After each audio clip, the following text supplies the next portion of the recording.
This is Mario with MIM Microflight, and this is a Sapphire Plus from Two Trees. Notice the control panel, nice and clean. This is an Anycubic i3 Mega. Notice the control panel, nice and clean. And even this Monoprice Mini 10, notice the control panel, nice and clean. Solid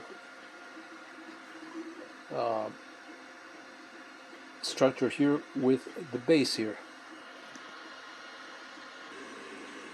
If you ask me why I would never buy a machine or 3D printer with the control panels on the side, I mean, just give that some thought.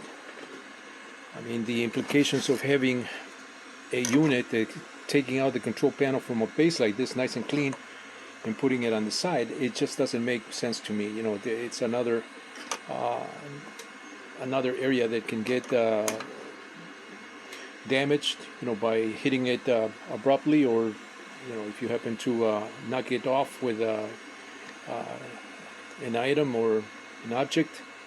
It's best just to keep the panel inside like these machines are done. And that's why I would never buy a machine that has a control panel on the side. These machines are very clean, very logical,